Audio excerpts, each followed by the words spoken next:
Here are the crypto top headlines covered in this video. Debtbox counters SEC's bid for dismissal, alleges strategic maneuver. Next, Elizabeth Warren's bill wouldn't do anything to stop terrorist financing in crypto, says U.S. lawmaker. Also, Pro-XRP lawyer John Deaton may run against Elizabeth Warren in 2024 elections. Welcome to Crypto Top Headlines, where there's no clickbait thumbnails or titles and no speeches on my opinions, just bringing crypto's news to you. We're a new channel here on YouTube and would greatly appreciate it if you would click on the like and subscribe buttons as well as the notification bell. It does help support the channel, so thank you in advance for doing so. Now, on to these headlines. Our first top headline, Debtbox counters SEC's bid for dismissal, alleges strategic maneuver. Debtbox argued that the SEC's move to dismiss is an attempt to receive special treatment in federal courts over the entities it regulates. Software firm Debtbox is asking a Utah federal judge to deny the United States Securities and Exchange Commission's motion to dismiss a controversial enforcement action against it. In the February 14th filing, Debtbox characterized the SEC's move as strategic maneuver to evade possible sanctions and a permanent dismissal due to alleged misconduct. The SEC submitted a motion to dismiss its case against Debtbox on January 30th, expressing its intent to assess the evidence in the case and understand the factors that might have led its legal representatives to initially make inaccurate statements to the court.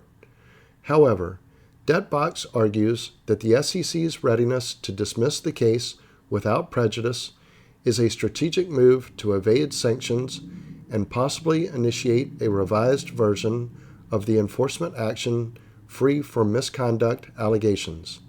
The SEC wants to exit this action under its own terms while retaining the option to refile another enforcement action against the Debtbox defendants and other defendants at some undetermined time in the future, and perhaps in a different forum, as if nothing happened in this case, but something did happen in this case. Debtbox claims the SEC's move to dismiss is an attempt to receive special treatment in federal courts over entities it regulates. It highlights the SEC's dissatisfaction with promises to restructure teams or offer more ethics training when businesses are accused of misleading investors. The filing comes after the SEC's late December 2023 acknowledgement of making inaccurate statements to the court earlier in the case. Judge Robert Shelby previously criticized the SEC's lawyers and directed the agency to clarify false or misleading statements that the company sought to relocate assets overseas to evade regulatory jurisdiction. However, Shelby found that the SEC misrepresented the situation. In response to a court order, the regulator changed its legal representation, committed to internal training, and sought a temporary dismissal for an internal review. Debtbox also requested that the scheduled hearing on March 7th proceed as planned despite the SEC's request for cancellation. In the early stages of the case against Debtbox and its promoters, the SEC secured emergency measures alleging the software firm defrauded investors of at least $50 million by selling unregistered securities in the form of licenses for software that claimed to mine digital assets linked to real-world industries. The SEC won a temporary restraining order to freeze Debtbox assets on August 3, 2023, claiming the firm would remove evidence and secretly transfer assets overseas if it was notified the order would be imposed.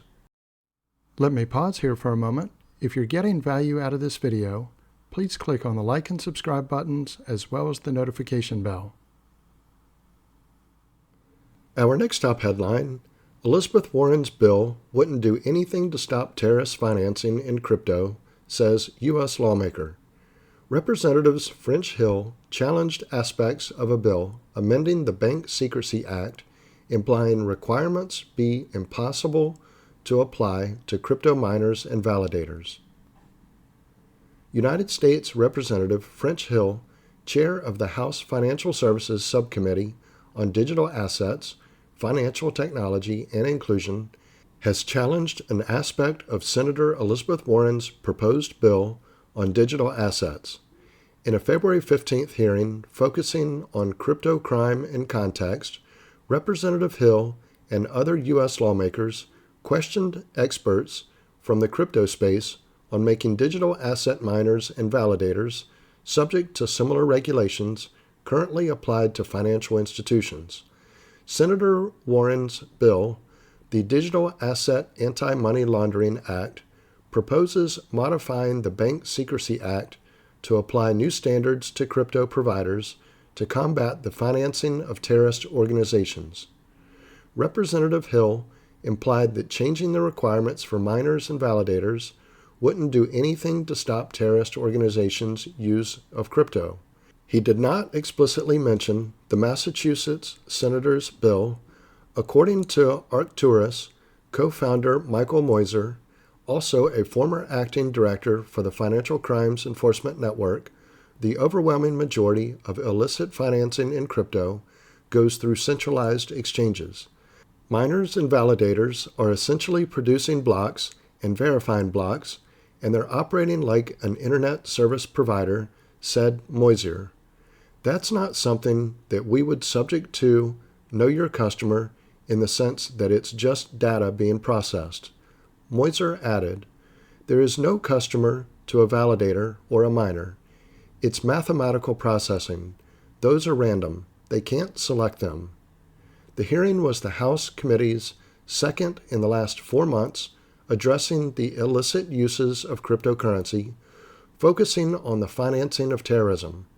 Representative Patrick McHenry, who chairs the full committee, announced in December that he will not run for re-election in 2024, with leadership potentially falling into either the hands of Democrats or Republicans, depending on the outcome of the election. Following the October 7th attack by Hamas on Israel, the issue of crypto financing terrorism has received growing calls for action in the U.S. government, with many supporting Senator Warren's proposed bill.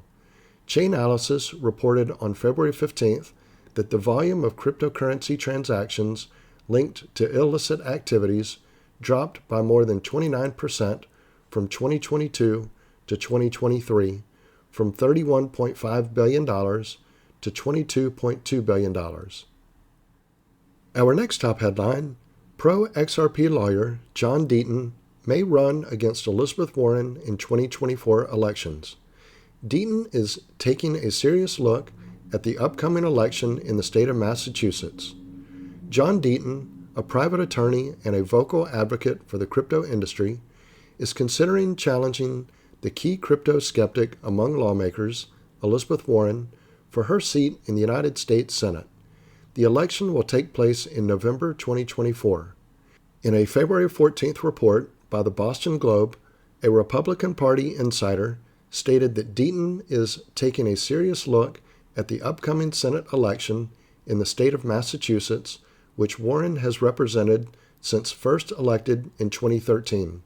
Jim Conroy, a former advisor to the 72nd governor of Massachusetts, Charles Baker, revealed that he has been consulting with Deaton and that the latter will decide regarding the Senate race in the coming days.